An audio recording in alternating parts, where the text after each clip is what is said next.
Hey y'all, I am here with Justin and Trisha Davis, and we're here to talk about their new book, Beyond Ordinary, which came out last week, and we're kicking off their blog tour, so I'll get right into it. Woo-hoo. For those of my readers that aren't familiar with you and your story, can you give me a brief synopsis of your story and then how that's evolved into a book and ministry? Yeah. Brief really pertained to me, didn't it? Yes. Yeah, go ahead. Well, Justin and I have been married for, I don't know how long, almost 18 years. Yeah, long time.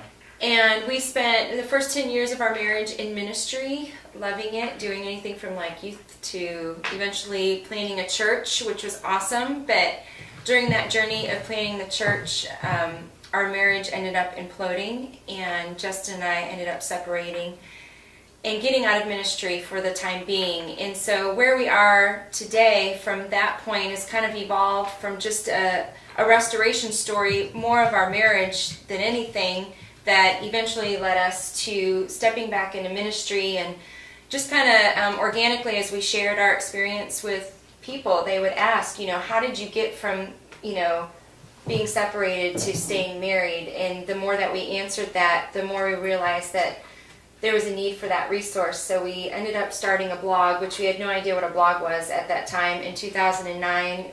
And that blog eventually became a ministry. And the birth of our book kind of out of that was just simply, we would go and share our story, and then it was like we would drop this bomb and then, kind of leave them with nothing. And somebody said, our pastor, Pete Wilson, said, why don't you guys, write a book? And we're like, we're not revolutionary. Yeah. Book. Yeah. I mean, nobody in Nashville does that. It's a new idea. Yeah. A novel idea. Yeah. Pun intended. I know, totally. Yeah. So, that's awesome. Yeah. That's kind of the thumbnail sketch of it, yeah. Mm-hmm. Okay. And so this is being touted kind of as a marriage book. Yes. But obviously this would apply to anybody, Mm-hmm. your story and some of the knowledge in it. How can Beyond Ordinary apply to singles? That's good.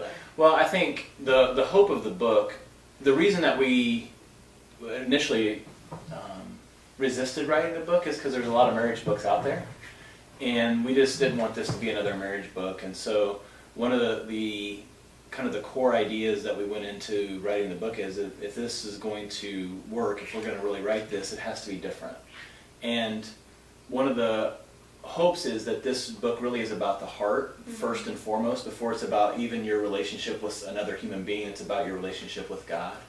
And I think so often when we read books, not just marriage books, but books in general, we want a checklist of things that we can do to be better. And the hope of this book really is that God transforms you personally before he transforms any relationship in your life, whether that be your marriage, if you're married, or your friendships. And so I think a lot of the principles in the book, we talk a lot about honesty, we talk a lot about being known by someone else, we talk a lot about forgiveness and how to overcome bitterness and resentment. And so I'm assuming that single people... Those have universal I'm assuming that single people struggle with those things. Those are things I struggle with. Yeah, so what's been a joy for us, not just you, but we have several other single friends that have read the book, and even people that we don't know that have, Amazon jacked us and released the book early, and so a bunch of people got it on their Kindle a couple weeks ago, and we've gotten emails from people that have said, I'm not even married, and this book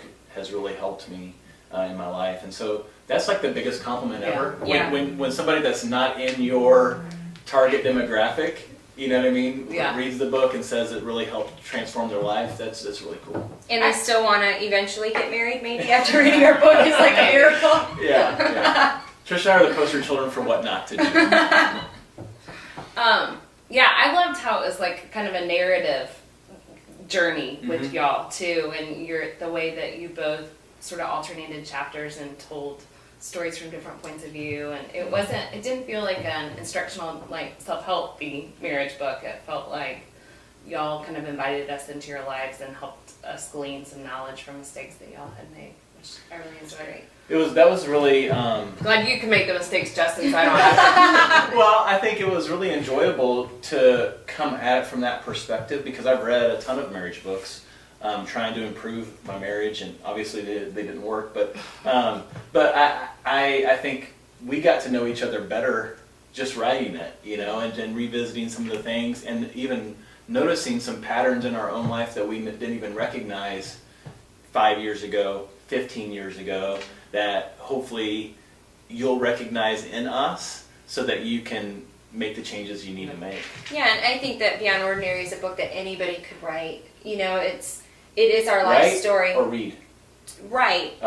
It's our life story, and everybody resonates with it because they have their own life story. And it's a book about living in the ordinary and now choosing to live in the extraordinary. And everybody has that opportunity, regardless if you're married or not. Definitely. So, I get that.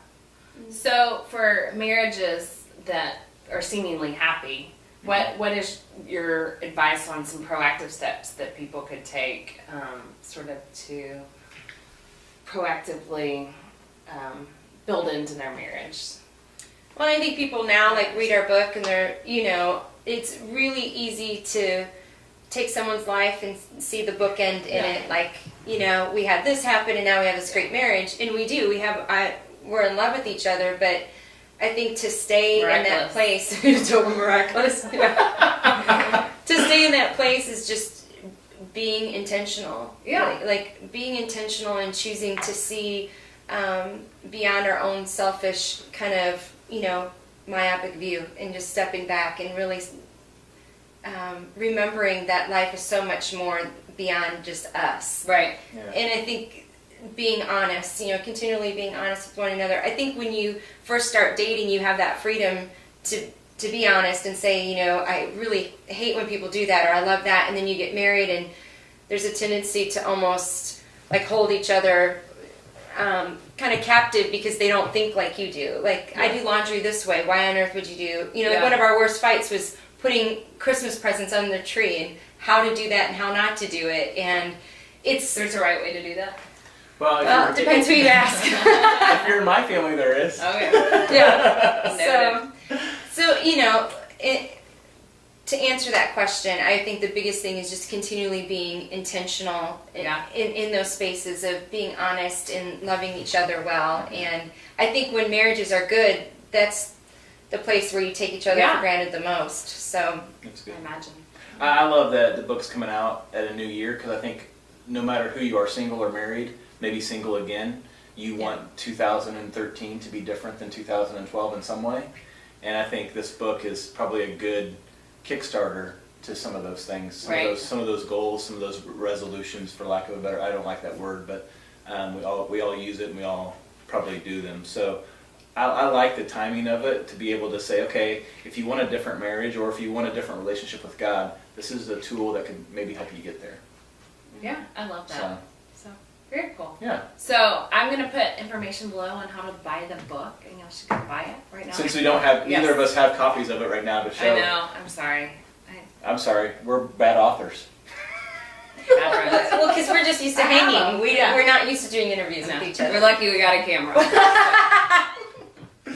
But thank y'all for coming by the blog, and I love being friends with y'all, and I'm excited to see where this all goes. Thank you for having us.